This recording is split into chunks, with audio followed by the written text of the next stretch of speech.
we're in a very, very serious war. And you have to understand this war is on for your mind. Everybody is lobbying for your mind. Some are there to try to get information, the correct information to your mind so you can make a rational, informed decision. Others are there to control your mind. You can control your mind based on the information that they present. Listen, I know it's a very painful thing for all of us to accept, but the truth is we live in a world full of lies, fraud, hypocrisy, and deceit. And the people who rule and control this world are instrumental in making sure that it stays that way. So that you'll never be able to coagulate on a position. So you'll never be able to really, truly see who's the man behind the scene. You know, kind of like the Wizard of Oz. It's just a sad, sad thing that's going on. And truth is perishing in every part of the land. Let me give you an example. All right. I deal with a lot of people.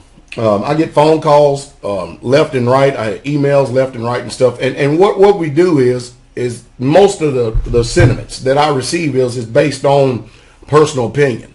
I've learned over the years that people are really truly not interested in the truth. They're only interested in things that is going to make their life, you know, here and now, right now, a little less painful. And that includes, even if I have to ignore the truth in certain areas, I'll do it as long as I can live a pain-free life in my life and nobody so-called troubles me or bothers me. The problem is that you're being troubled and bothered by ignorance. When you don't know it, you still are being troubled and bothered by ignorance. And so I get a lot of people who are passionate about this liberty movement. And I don't blame them because I believe that people should be free, live free. But the truth is, you're going to be a slave to something, whether you like it or not. You can choose different words, you know, different synonyms to define that word, you know, servant, subservient. But the bottom line is still slavery. And you're going to be a slave either to the system or you're going to be a slave to the creator of the universe. And I know a lot of people see, as soon as I start going that direction, that's when they shut down. But watch this. If you follow your own heart, that doesn't have any information and it's totally oblivious to what truth is, then that means you automatically default to the enemy of my soul, your soul, and the world. And believe it or not, there are people out here in this world, the movers and shakers of this world, that actually knows that the devil exists and they freely worship him. You remember the old connotation that happened? You remember the ultimatum that Satan gave Jesus in the wilderness? He says, if you will bow down and you will worship me, I will give you all the kingdoms of this earth. So what is that telling the informed mind? That's telling the people who want to be successful in this world, in this life right now, you're going to have to you're going to have to serve fraud, lies, deceit, hypocrisy. You're going to have to do that. And you have to get yourself in a position of power in order to do that.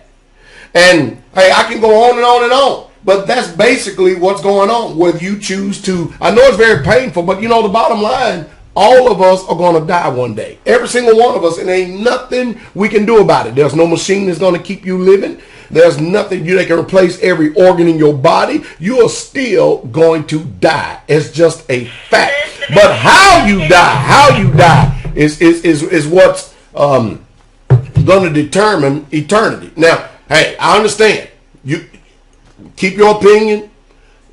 Go to the church of your choice. You've been making bad choices always anyway. But continue to listen to the people that tell you what you want to hear, and you're going to continually to be destroyed. You see, the reason why people hate me is because my lifestyle and my words, they both coincide with each other. They back up each other. I'm not just here spouting out words and stuff. The proof is in the proverbial pudding. And a lot of people don't like that. And some people take that type of communication a little different way. Some people think that I'm a very prideful man. Now you think about that. If I'm a very prideful man, then what do you do with the other half that think that I'm one of the most humblest men that they have ever met before? The most humble man that they have ever met before. So what do?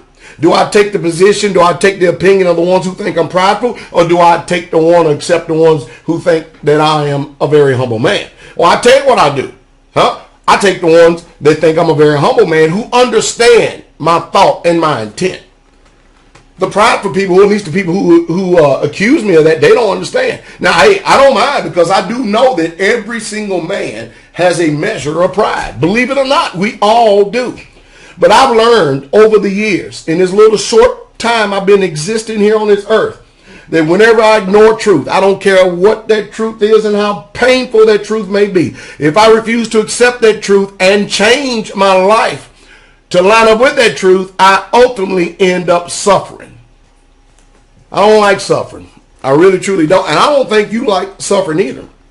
So they seek to control you based on the information that they get you. They present it for you, and then they want you to make a decision based on the information that's presented. That's why, over and over again, hey, the liberty movement, I'm not worried about people who get upset with me. The only reason why they get upset with me is because I'm not preaching their religious theology, ideology, doctrine that they all been raised up in this world, European world of Christianity. Because I can easily dispel every single thing. You go to church on Sunday, you're just worshiping a lie, you're worshiping the sun. Now, I know what you say, that's not my heart intent, but your heart is evil above all things, and it is desperately wicked. So how in the world are you going to determine what you're doing is right? If we're going to accept the Bible as truth, and you're going to carry that Bible, if you keep one in your house, you're saying that that's the truth. Because surely you wouldn't keep nothing in your house that's going to fabricate lies, fraud, treachery, deceit, debauchery. Sure, you wouldn't keep all that in there, would you? Would you? So why people get upset at me? Because I challenge the paradigm. Because I challenge what you believe. Huh? I mean, think about it. Stay in those cities and see what happens. Just stay right there. Keep justifying your position and see what happens in the upcoming days. I mean, does not Katrina tell you what the government and the people of the world think about the cities?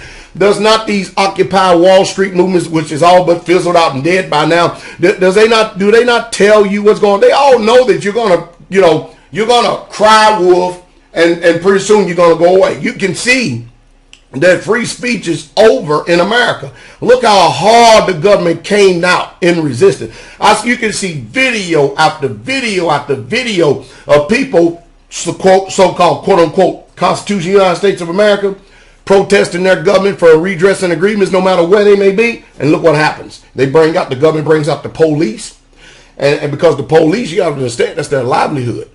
And when it comes between receiving Federal Reserve notes and you, they're going to take the side of the movers and shakers over liberty and over truth every single time, because they're not about to starve either. And so these are voluntarily SERPs. You understand what I mean? These are voluntary shields. And they do it on purpose, knowing full well that the system is a corrupt and run amok. I mean, just the other day, I was driving down the road, all right? And there's this car that passed me. I was going 60, somewhere about 60 to 55. This car passed me doing about 70. All right, a minute or two later, I said, damn, you wouldn't believe what a police car, he had to be shooting past me well over 100 miles per hour. Now, you tell me what kind of public safety is involved in that. Did y'all hear what I said? Public safety. When they post speed limits, if it's 55, that means 20 miles over the speed limit is basically a safe speed for you to drive at. But they're not going to tell you that because it's a system. But this guy endangered public safety. And on up the road, you know what he did? He got out his car, lights blaring and stuff. 2 or 3 other cars met this car. Guns blaring. Welcome to the police state. And you got people in Congress that ship in drugs on an unprecedented scale, break every law, and they call lawmakers. What kind of law is that? Y'all can't see it's jacked up? I tell you what, if you don't change and you don't start making moves to change, when crap hit the fan, we in a world without rule of law, you deserve exactly what you get. But you cannot go on to perfection ignoring the spiritual truth of that Bible. And most people don't want to talk about that. They want to talk about saving their hide, but they don't want to talk about saving their soul while they save their hide, because they're all afraid of the truth. You ought to see how passionate people are about liberty and truth and stuff, and start talking to them about Sunday is a lie. the 7-day Sabbath is a Sabbath. Tell them Christmas is a lie and Easter is a lie. You're going to watch a manifestation from these people who claim to be the truth. You're going to watch a manifestation coming from these people like never before. You're going to see the demonic spirits that are behind them, that are controlling them. So the truth is, are they really, truly standing for truth? These questions need to be answered. And that's the truth. And that's the truth straightway.